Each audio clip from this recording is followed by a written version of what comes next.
Well, a federal jury headed back to Breonna Taylor's South Louisville apartment complex today, where she was shot and killed by Metro Police in 2020, 4 years ago. It was their first assignment of the day in the retrial of former LMPD Detective Brett Hankison. He's accused of violating the civil rights of Taylor and her neighbors when he fired 10 shots into the side of her apartment. Isaiah Kim Martinez and senior photojournalist Alyssa Newton are live at the federal courthouse where they finished the third day of testimony. Isaiah, once again, prosecutors end the day with a man who lived in that apartment complex giving vivid descriptions of that very night. Doug, a loud boom and walls shaking. That is how Cody Etherton describes his night, how he lived through the night of the Breonna Taylor raid. He lived right next door to her apartment back in 2020, and tonight he was right back in a federal courtroom to testify. Cody Etherton took the stand in 2022 with compelling testimony. Here's what he said then, quite similar to what he just said in this federal retrial. Yeah, the whole thing was chaotic. From the time that I got woke up to a loud boom, gunfire coming through my wall, nearly killing me, could have struck my girlfriend. It was chaos. It was chaos. Hours earlier, jurors in Brett Hankison's third trial got an up-close, in-person look at the bullet holes scattered across Breonna Taylor's 2020 home. This video is from 2022, during the former LMPD detective's first trial as a criminal defendant. Our cameras capturing the moments that jury arrived in a bus to the Springfield Drive apartment complex, getting a tour inside Taylor's old apartment. Does that really favor one side or the other? I don't think it favors one side. I think it prevents confusion in deliberations.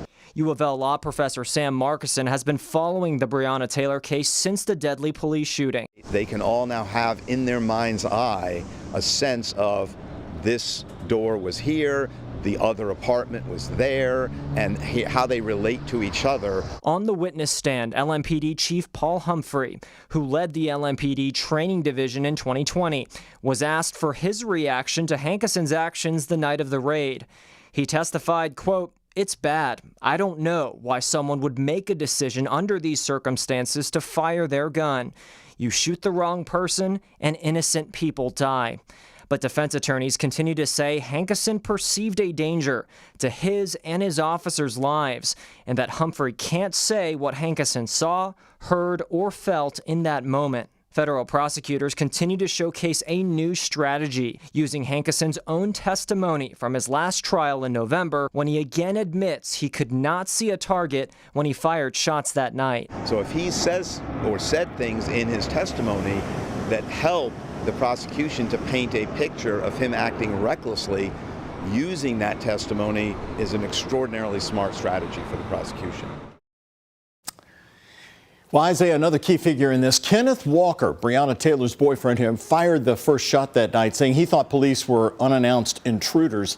Will he be testifying in this third trial for Brett Hankison? Doug, that's a great question. We pretty much have tomorrow left to find out. Federal prosecutors say they hope to finish their side of testimony tomorrow. If that's true, that's the last chance. And there's reason why he may not testify, Doug.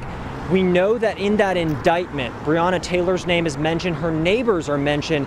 Kenneth Walker's name originally was, but was since struck out, taken out of that indictment for this trial.